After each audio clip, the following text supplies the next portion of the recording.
JP Morgan Chase is in the mix, the stakes just got a lot higher. Now here is the kicker, as Ripple is right in the middle of all of it, because Ripple is part of the Bank of International Settlement Cross-Border Payments Interoperability Task Force, working alongside giants like MasterCard and SWIFT. Now, while this project hasn't officially said that XRP is being used, let's be a little bit realistic now. Ripple and its technology, especially the XRP ledger, is tailored and made for this kind of global payment overhaul. Think about it. JP Morgan Chase joining is a signal that the biggest names in finances are betting on blockchain technology and tokenizing real-world assets as the future.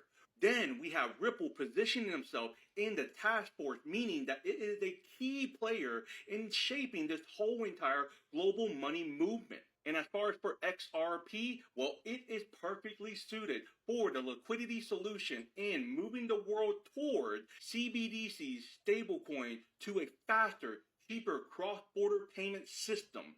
Now, for anybody that's still in denial that Ripple and XRP are going to be playing a massive role for this whole entire transformation, needs to listen up. As we have the one and only legendary Smoke himself over on X, make sure you're tapping in with him as he showed the presentation that JP Morgan, where they acknowledge Ripple as a technology disruptor, as blockchain cryptocurrency processing is solving interoperability and data challenges across the network. As you can see, there are two banks right there and Ripple is in the middle. The benefits of using this technology is secured, inexpensive, fast transfers in any currencies. Listen, as JP Morgan Chase representative confirmed that SWIFT is moving to DLT and token-based rails. I agree with all of her observations in terms of cross-border payments continues to remain challenging.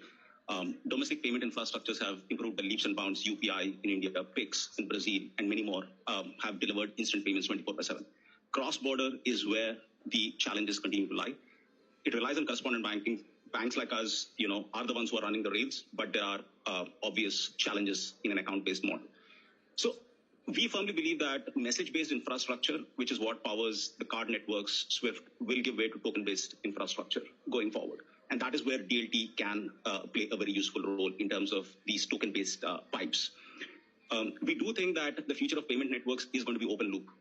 So closed loop networks like wallets, which have done a really good job where payment infrastructure has been found wanting to create a rich user experience. I think that will give way to open loop. Already wallet companies like Paytm in India are struggling ever since UPI has come on board. I think the same story is going to repeat with Alipay and every other wallet company. And in another post by Smoke, JP Morgan documentation on banks' involvement in blockchain, acknowledging that Ripple's potential to disrupt cross-border payments globally. This document was only exclusive to the Bank of Russia. And this is why it's so important to know what you hold.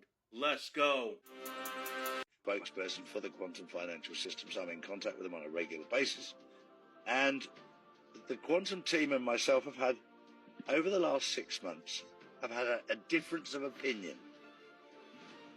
They seem to think that things were happening at a certain time.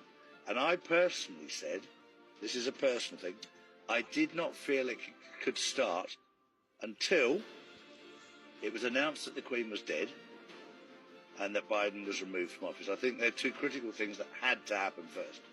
The first one has already happened. The first domino has fallen. The second one, I believe, has already happened behind the scenes. Everything has come into place at the right time.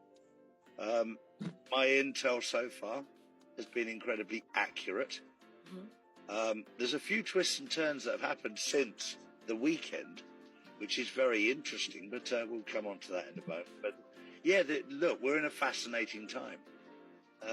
It's an amazing time to be alive. As most people know, I'm the official spokesperson for the quantum financial systems. I'm in contact with them on a regular basis.